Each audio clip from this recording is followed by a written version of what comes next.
Secretary Hegseth stepping to the podium alongside General Kane. We will listen in here.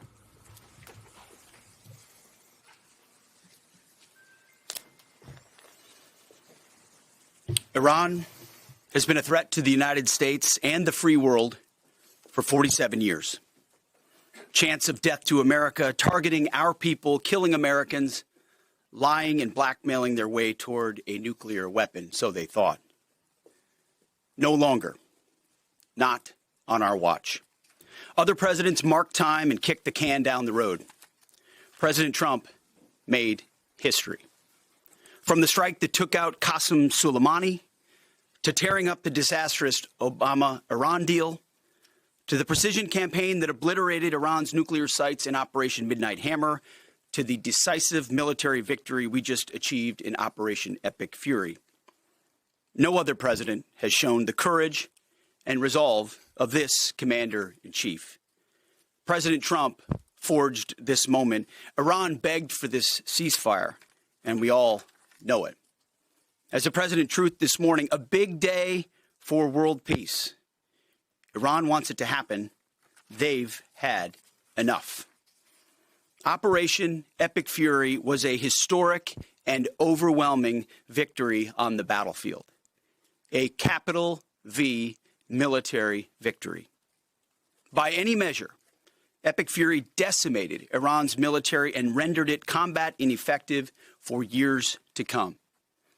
You see, in less than 40 days, one of our combatant commands, Central Command, CENTCOM, using less than 10% of America's total combat power, dismantled one of the world's largest militaries. The world's leading state sponsor of terrorism proved utterly incapable of defending itself, its people, or its territory.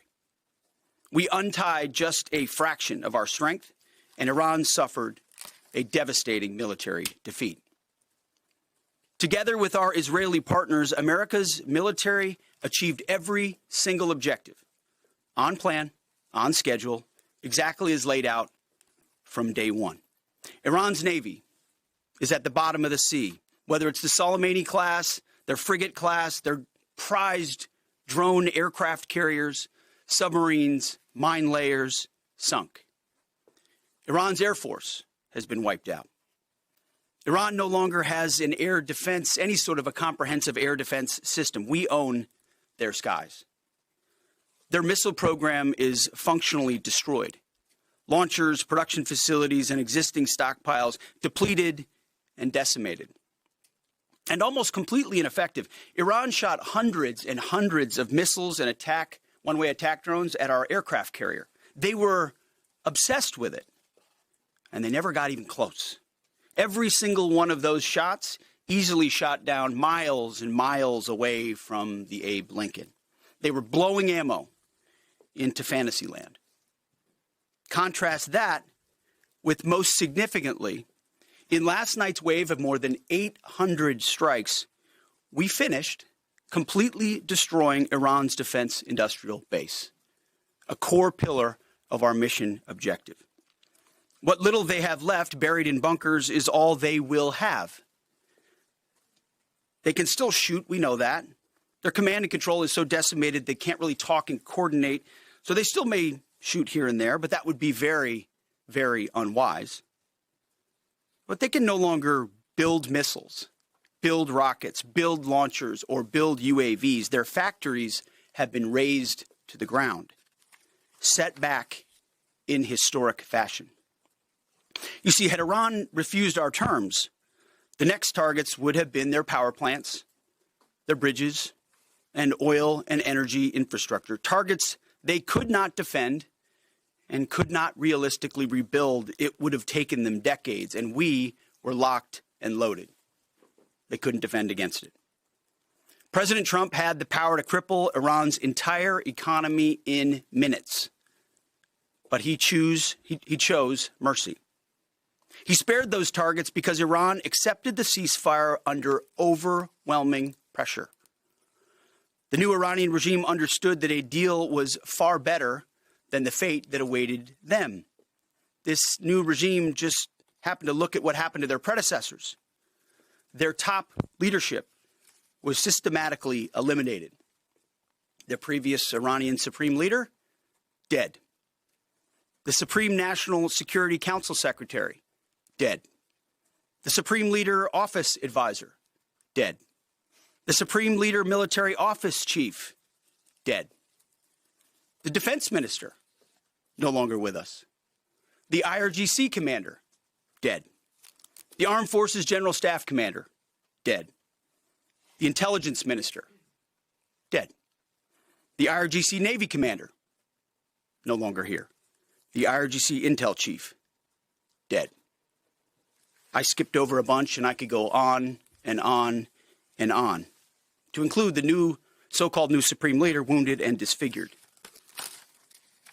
This new regime was out of options and out of time, so they cut a deal. They know this agreement means that they will never, ever possess a nuclear weapon. Under the terms, any nuclear material they should have will be removed. Any material, they should not have will be removed. Right now, their dust is deeply buried and watched 24/7 overhead. The president has been clear from the beginning, there will be no Iranian nuclear weapons. Period. Full stop. Other presidents said it. President Trump did it. Operation Epic Fury. Less than 6 weeks, clear mission, decisive action, overwhelming firepower, America first, a historic battlefield victory. For decades, Iran killed Americans with roadside bombs in Iraq, using cowardly proxies to do their dirty work while they hid safely in Tehran. They struck our embassies with car bombs and attacked from the shadows, never daring to face us toe-to-toe. They thought they could bleed America with impunity. Well, they just learned the hard way what happens when you try to fight us directly. And even when they got lucky, one time in 40 days, and down 2 of our pilots, they couldn't hold them. In a daring 14-hour rescue operation, 7 hours in daylight and 7 hours of night, both pilots were recovered safely. Not once, but twice. A daylight thunder run right up the middle of their country. Boots on the ground. A midnight raid right up the middle of their country. Boots on the ground. 0 American casualties. The Iranians humiliated and demoralized. We control their fate, not the other way around. That's why they came to the table. Iran's defeat is America's retribution for every American lost to Iranian terror, especially those brave troops killed by Iranian-made roadside bombs in Iraq that my generation knows so well, and for the suffering their regime has inflicted around the world. Now we have a chance at real peace and a real deal. The War Department, for now, has done its part. We stand ready in the background to ensure Iran upholds every reasonable term. And as everyone knows, nobody makes a better deal than President Trump. To the warriors of Epic Fury, I say well done. You're the backbone of our country. Your skill, your bravery, and sheer guts and grit showed the world what America is all about. I'm proud of you. We're proud of you. President is proud of you. Job well done. But stay vigilant and stay ready. To the families of our fallen, your sacrifice was in service of a historic cause, and we will always remember your heroes, our heroes. We will continue to honor them. And to our Israeli allies, thank you for being a brave, capable, and willing ally on this battlefield. The rest of the world and the rest of our so-called allies saw what real capabilities look like. They should take some notes. Our troops, our American warriors, deserve the credit for this day. But God deserves all the glory. Tens of thousands of sorties, refuelings, and strikes carried out under the protection of divine providence. A massive effort with miraculous protection. Dude 44 Bravo spoke for all of us. God is good. The chairman will now provide an even deeper military detail on the historic success of Operation Epic Fury. Mr. Chairman. Thank you, Mr. Secretary, and good morning.